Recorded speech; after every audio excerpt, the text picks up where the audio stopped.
잭피쉬들이랑 사진을 찍고 싶은 프리다이버들이 있을 수 있거든요. 요령이 있습니다. 어떻게 하냐면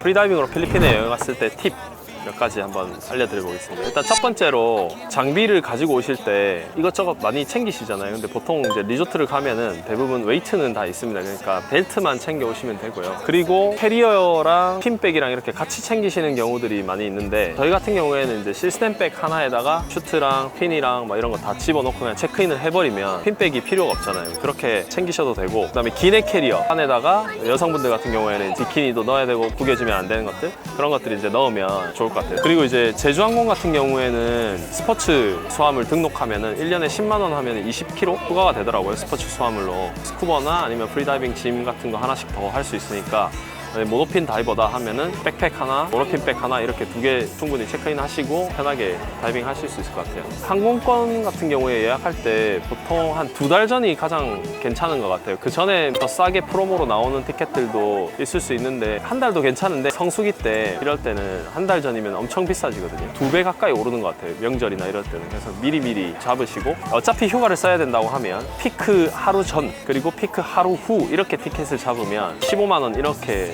까지도 싸게 잡을 수 있거든요. 예를 들어서 피크 때 50만 원이다 그러면은 남들이 붐비는 시간을 피하시면 15만 원에서 20만 원까지도 저렴하게 티켓팅 하실 수 있고, 요즘에 세부에 워낙 사람들이 많이 와가지고 출국장 나오는 길이 너무 많이 밀려요. 그래서 최대한 빨리 나오시는 게 좋습니다. 한 명이라도 앞을. 그리고 세관 통과할 때 한국에서 물건을 샀어 그러면 이걸 포장 패키지 같은 걸 다 뜯고 오시면 좋은데, 만약에 패키지를 안 뜯고 오면은 세금을 내야 되는 경우가 가끔 생겨요. 또 필리핀에는 다이버들이 워낙 많이 오기 때문에 다이빙 장비인 게 딱 티가 나면 그냥 패스입니다. 패스. 근데 다이빙 짐도 너무 많이 가져오시면 검사를 하는 경우가 있고, 그렇게 되면 이제 세금을 내야 되거든요. 모노핀 백이나 우리 시스템백 같은 큰 백들은 또 패스해 줍니다. 그래서 크게 세금을 내는 경우 잘 없는데, 그래도 혹시나 그렇게 되면 그냥 다이빙 짐이다 먼저 얘기를 하시면 돼요. 세부에 도착하시면 막탄에도 리조트들이 있고 세부에서 갈 수 있는 곳들이 많이 있어요. 보홀도 가고 모알보알도 가고, 보홀 들어가서 두마게티도 가고 막 이렇게 이제 많이 가는데, 저희는 이제 주로 보홀에서 트레이닝을 많이 하고 투어는 모알보알, 오슬롭 이런 데로 많이 가거든요. 그래서 미리 자기가 가고 싶은 루트를 짜고 오면 좋을 것 같아요. 거기서 티켓팅하고 얼마고 이런 걸 보시면 되는데, 보홀 같은 경우에는 오션젯이라는 스피드보트를 타고 들어가는데 한 2시간 반 정도 가요.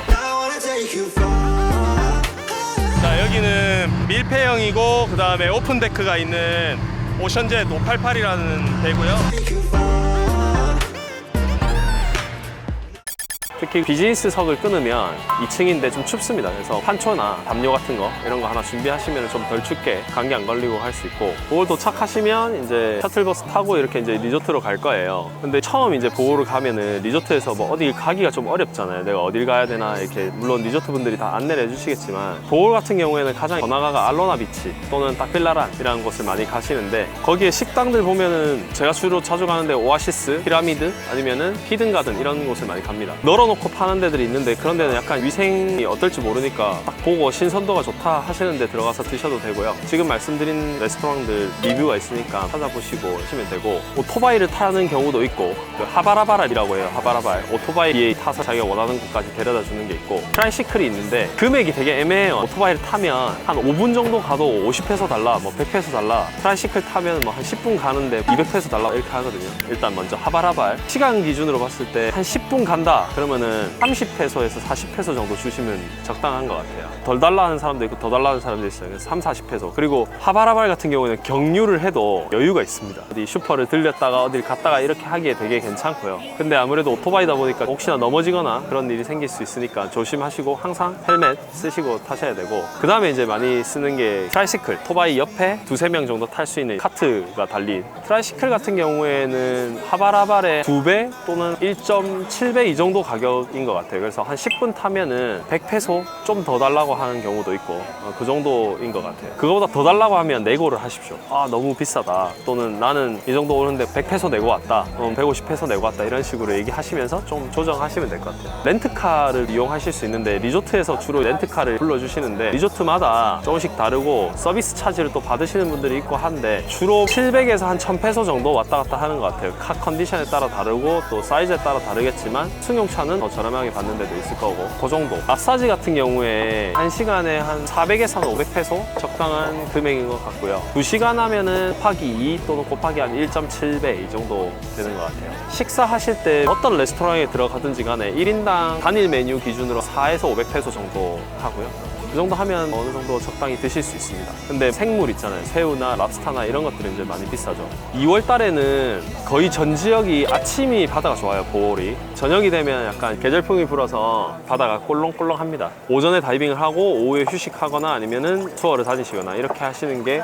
좀 좋을 거고, 발리카삭을 또 많이 가시거든요. 발리카삭 같은 경우에는 스쿠버 다이빙 리조트나 아니면 프리다이빙 리조트에서 운영해 주시는 게 있어요. 그렇게 아니고 그냥 자유의 여행으로 가고 싶다 하시면 알로나 비치에 가면 이렇게 피켓을 들고 있습니다. 그래서 가서 물어보면 풀 차터를 하는 배가 있고, 작은 사이즈 같은 경우는 1,500페소, 2,000페소 이렇게 받아서 6명까지 탈 수 있다 뭐 이렇게 하는 것도 있고, 좀 더 큰 배는 좀 더 많이 탈 수 있는데 보통 인당 하루 경비 한 1,000페소 보면 될 것 같아요. 점심까지 먹고 거기 발리카삭에 내려서 스노클링하고 프리다이빙하고 비치에 내려가지고 거기에서 뭐 또 현지식을 팔고 뭐 기념품도 좀 팔고 이렇게 하는데 넉넉하게 한 1,000페소면 1인당 가능한 것 같아요. 그리고 발리카삭 같은 경우에는 특히 조심하셔야 될 게 장갑 착용 금지고 함층봉 같은 거 있죠. 이런 게 금지입니다. 그래서 스쿠버는 특히나 그런 거 조심하셔야 되고, 해양생물들 돌고래나 거북이나 타노나 이런 거를 건들면 파파라치들이 있어요. 그래서 그 사진 찍히면 1,000만 원 정도의 벌금을 물어야 돼요. 그러니까 조심하시고요. 잭피쉬들이랑 사진을 찍고 싶은 프리다이버들이 있을 수 있거든요.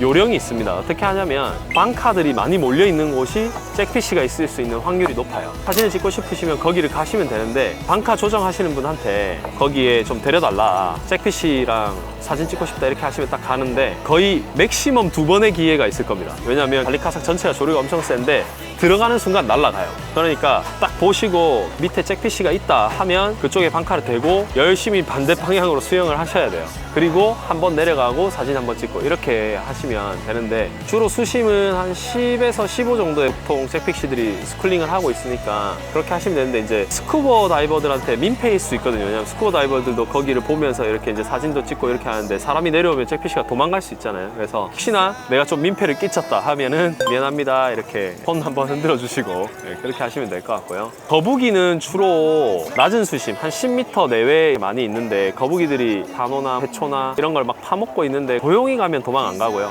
특히 큰 아이들은 도망을 잘 안 가요. 근데 작은 아이들은 도망을 가고요. 혹시나 만지려고 하다가 손을 물리면 손가락이 많이 다치거나 아니면 절단될 수도 있거든요. 그러니까 조심하시고, 안전상의 이유로 부위를 가져가시면 좋을 것 같고요. 바텀 웨이트는 웬만하면 내리지 마세요. 왜냐하면 산호들이 깨질 수 있기 때문에. 조류를 잘 보시면 한쪽 방향으로 이렇게 조류가 흘러요. 조류가 가는 방향으로 조류를 타면서 하시면 좋아요. 그러면은 거북이랑 같이 이렇게 이동하면서 할 수 있고, 발리카삭도 월 다이빙이 있거든요. 월 쪽으로 가시면 산호가 아주 예쁘게 잘 발달되어 있습니다. 그래서 그런 데 가서 하시면 좋은데, 발리카삭 투어를 추천하는 계절은 5월달 정도부터 시야가 아주 좋아지고 시야가 20m 이상 나오고 그럴 때 되게 좋아요. 5월 같은 경우에는 펀다이빙도 엄청 좋지만 5월달부터 시작해서 한 10월달까지 계속 이제 프리다이빙 교육, 대회, 딥트레이닝 이런 것들이 많이 있으니까 보홀에 이제 많이 놀러 오시면 좋을 것 같습니다. 인천에서 보홀 팡나오로 오는 직항이 생겼어요. 제주항공에서 직항이 뜨니까 직항도 한번 이용해 보시고, 세부 여행을 겸해서 와보고 싶다 그러면 세부로 오셔가지고 여행을 또 해보시는 것도 추천드립니다.